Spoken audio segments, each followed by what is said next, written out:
Assalamualaikum warahmatullahi wabarakatuh dan selamat sejahtera. Baiklah murid-murid sekalian, sekali lagi kita berjumpa dalam sesi PDPR Bahasa Melayu pembelajaran dari rumah.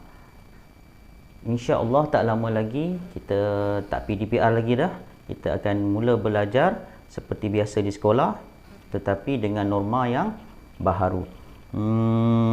Baik, hari ini kita nak belajar seperti biasa buku teks muka surat 13.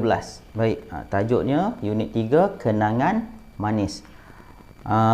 Baik, hari ini objektif kita, saya nak kamu boleh menyebut ayat tunggal dan ayat majmuk. Okey, boleh menyebut ayat tunggal dan ayat majmuk. Baik, ada beberapa aktiviti yang kita perlu lakukan sebelum kita baca dialog yang ada ayat tunggal dan ayat majmuk. Saya nak terangkan serba sedikit tentang ayat tunggal dan ayat majmuk. Kalau kamu ingat, kita sebenarnya dah belajar ayat tunggal dan ayat majmuk ni. Dah 2-3 muka surat kita belajar ayat tunggal, ayat majmuk, ayat tunggal, ayat majmuk. Baik, kali ni dia cerita lagi tentang ayat tunggal dan ayat majmuk. Okey, jadi saya nak flashback, nak ingatkan kamu semula apakah itu ayat tunggal dan apakah itu ayat majmuk. Ayat tunggal ialah ayat yang mengandungi satu subjek dan satu predikat. Satu subjek, satu predikat. Okey. Seterusnya, ayat tunggal kebiasaannya pendek-pendek. Dia pendek je, tak panjang. Kemudian, dia mengandungi satu cerita sahaja. Okey, tu ayat tunggal. Bagaimana pula dengan ayat majmuk? Ayat majmuk pula, kebiasaannya panjang. Ayat majmuk biasanya panjang.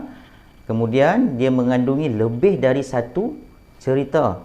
Kemudian ayat majmuk biasanya ada, selalunya lah memang ada kata hubung.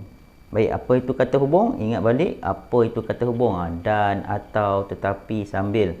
Itu semua kata hubung. Banyak lagi lah kata hubung.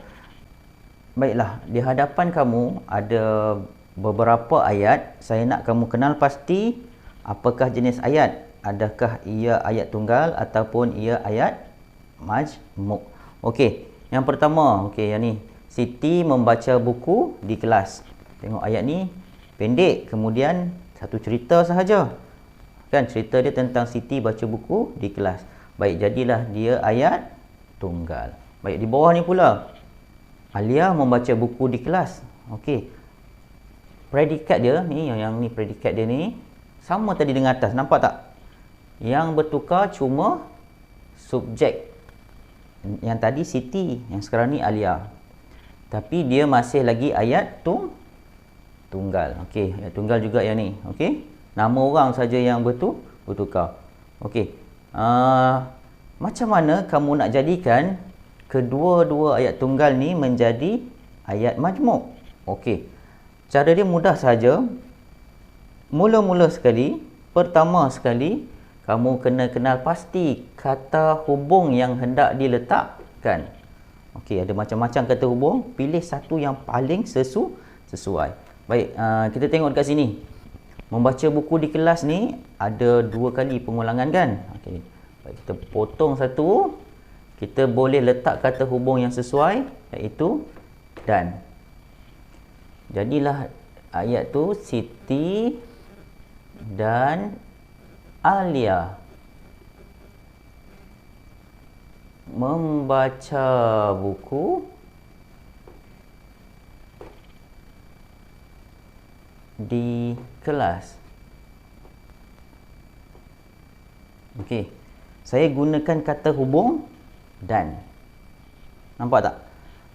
Cuba kamu bayangkan saya letak Siti membaca buku di kelas dan Alia membaca buku di kelas. Nampak tak ada pengulangan di situ? Dalam bahasa Melayu tak perlu ada pengulangan. Kita sambung. Kedua, Danush lewat ke sekolah. Ayat ni ayat tunggal. Satu cerita sahaja iaitu tentang Danush lewat ke sekolah. Baik, yang seterusnya cerita tentang Danush lagi. Danush tertinggal bas. Apakah jenis ayat ni? Ayat tunggal juga. Cerita dia Danush tertinggal bas. Okey, kalau kamu perasan subjek dia sama, iaitu Danush. Ni Danush, ni pun Danush. Bagaimanakah kita nak jadikan dia ayat majmuk? Okey, sama macam nombor 1 tadi, kita perlu letakkan kata hubung yang paling sesuai. Mungkin ada kata hubung yang lain, tapi kita nak yang paling sesuai. Baik, Danush lewat ke sekolah. Saya suka pilih kata hubung kerana. Okey, Danush lewat ke sekolah kerana tertinggal bas. Baik, kamu potong satu Danush ni, sebab sama kan pengulangan.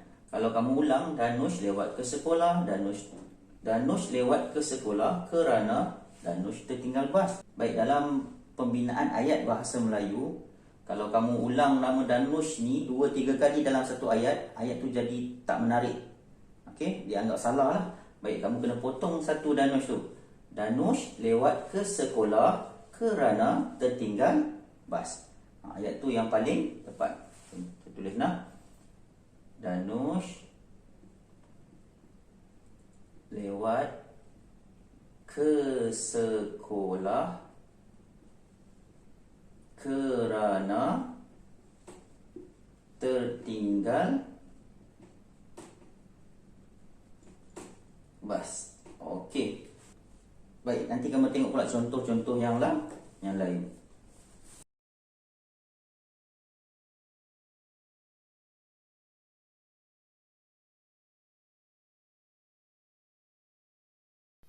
Baiklah, kita terus lihat teks perbualan pada buku teks muka surat 13. Tajuknya Penghubung Kasih. Keluarga Nabila hendak ke rumah Pak Long. Semasa dalam perjalanan, mereka telah singgah di gerai buah-buahan. Gerai ini menjual buah-buahan. Baik, kalau kamu tengok, dia warnakan dengan warna merah. Mengapa dia warna merah? Okey, kerana ia adalah ayat tunggal. Nampak tak ayat tu ayat tunggal kerana tidak ada kata hubung. Baik, kita sambung lagi. Kamu dan Nasri suka akan buah limau. Baik, ayat tu pula diwarnakan dengan warna biru. Kenapa dia warna biru? Sebab ayat tu ialah ayat majmuk, ada kata hubung dan. Okey, kita baca lagi, sambung. Pilihlah buah limau madu atau limau bali. Kamu agak-agak ayat tu ayat apa? Dia tak ada warna, kamu kena tentukan. Okey, ayat tu ialah ayat majmuk. Okey, ayat ni ayat majmuk sebab apa? Ada kata hubung atau. Baik, kita sambung lagi. Baiklah ayah, saya memilih buah limau madu. Ayat tu ayat apa? Saya memilih buah limau madu. Ayat tu ayat tunggal. Saya suka akan buah limau madu kerana. Baik, apakah dialog yang sesuai diletakkan di situ? Sebab apa orang suka limau madu? Sudah tentu kerana rasanya yang manis. Kamu boleh letak, saya suka akan buah limau madu kerana rasanya yang manis. Ayat itu akan menjadi ayat majmuk sebab ada kata hubung kerana. Okay, kita baca lagi. Buah limau madu di sana. Baik, itu ayat tunggal. Ayah hendak membelikan Pak Long buah mangga dan rambutan sebagai buah tangan. Baik, ayat itu akan menjadi ayat majmuk sebab ada kata hubung dan. Okay, kita sambung lagi. Ayah, apakah maksud buah tangan? Itu dia tanya. Okey, jadilah ayat tanya. Tak apa, nanti kita belajar apakah itu ayat tanya. Buah tangan ialah sesuatu yang kita bawa ketika menziarahi seseorang. Kita boleh membawa. Okey, kamu kena sambung. Kita boleh membawa apa? Buah-buahan atau makanan lain sebagai buah tangan. Okey, itu contoh ayat. Kalau kamu perhatikan tadi, kalau kamu dengar betul-betul, saya gunakan kata hubung atau. Okey, kita boleh membawa buah-buahan atau makanan lain sebagai buah tangan.